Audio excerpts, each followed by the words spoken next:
Ele é alto, magro como uma sombra, não tem rosto, mas está sempre te observando. O Slenderman é uma das figuras mais perturbadoras da cultura de terror moderno, um ser envolto em silêncio, mas carregado de uma presença que causa arrepios na espinha. Surgido em fóruns obscuros da internet no final dos anos 2000, ele rapidamente se espalhou como um vírus nas mentes dos mais curiosos e nas noites de insônia dos mais sensíveis. Mas o que torna o Slenderman tão assustador?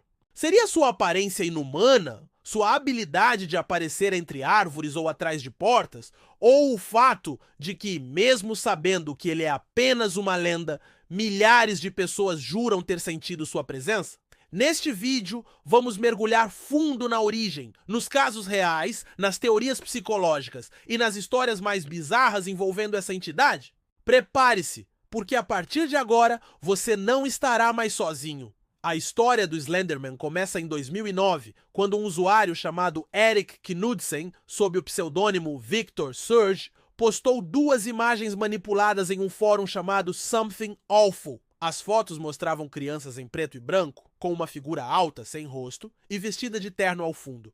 A legenda dizia que após o surgimento daquela figura, as crianças haviam desaparecido. O impacto foi instantâneo. Centenas de pessoas começaram a criar suas próprias versões, lendas, histórias e até arquivos falsos sobre a criatura. Assim nasceu o Slenderman, um ser que passou de uma simples creepypasta para um verdadeiro fenômeno cultural. Diferente de outras lendas urbanas, ele não era apenas contado, ele era sentido, observado, reproduzido em vídeos, jogos, filmes e até crimes reais. Mas o que faz uma criatura fictícia ultrapassar a barreira da imaginação e invadir o mundo real?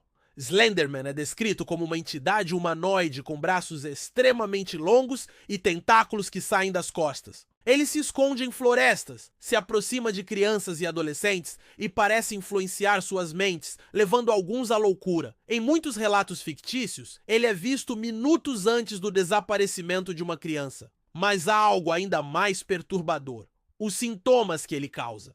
Pessoas que acreditam ter sentido sua presença relatam perda de memória, pesadelos frequentes, hemorragias nasais e um sentimento constante de ser observado. Isso fez com que alguns estudiosos do comportamento humano passassem a investigar o fenômeno como algo além de uma simples ficção. Estaríamos diante de um caso de histeria coletiva? Ou será que o medo é tão poderoso que pode dar forma a um monstro real? Em 2014, o mundo ficou chocado com um caso que parecia ter saído diretamente das histórias de terror da internet.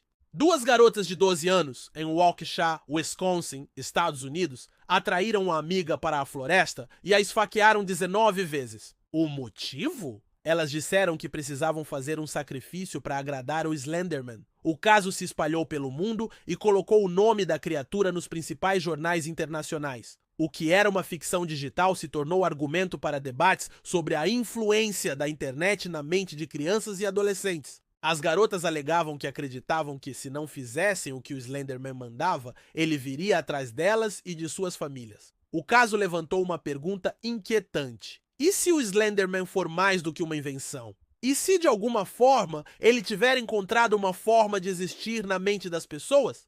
Mesmo após anos de exposição, a figura do Slenderman continua evoluindo. Ele já apareceu em jogos como Slender: The Eight Pages, que se tornou viral e causou milhares de sustos com sua simplicidade e ambientação opressora. Também foi retratado em documentários, curtas-metragens, HQs e até filmes de Hollywood. No entanto, quanto mais ele é divulgado, mais sua figura parece se adaptar. Alguns dizem que ele agora aparece em lugares diferentes, como estações de trem, becos e até mesmo dentro de casa. A explicação pode estar no próprio conceito por trás do personagem. Slenderman não é um monstro com regras fixas. Ele é uma entidade maleável, uma ideia contagiosa, um medo coletivo que toma forma diferente para cada pessoa. É como um vírus mental que se espalha por imagens, sons e histórias, se alimentando do medo de quem o observa. Muitos estudiosos de mitologia e cultura digital afirmam que o Slenderman é a evolução moderna do bicho-papão, do homem do saco, ou de entidades como o pé grande ou o chupa-cabra.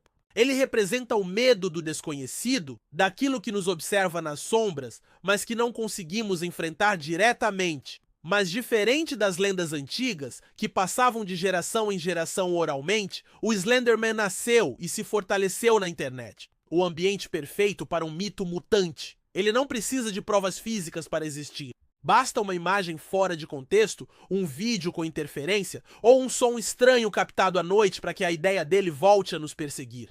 Talvez esse seja o verdadeiro poder do Slenderman. Ele não é um ser físico, ele é um eco na nossa imaginação. E agora que você conhece toda a história, o que você acha? O Slenderman é apenas uma creepypasta que foi longe demais? Um reflexo do medo moderno alimentado pela internet? Ou será que existe em algum canto escuro do mundo uma presença alta, sem rosto, esperando silenciosamente para ser lembrada? Muitas pessoas relatam que depois de ouvir sobre o Slenderman começaram a sonhar com ele. Outras dizem que sentiram sua presença mesmo sem nunca ter acreditado. Então, cuidado com os cantos escuros do seu quarto esta noite e pense bem antes de olhar pela janela. Ele pode estar lá, parado, imóvel, observando. E o pior, ele não precisa se mover, ele apenas espera, porque o verdadeiro terror é o que você constrói na sua própria mente.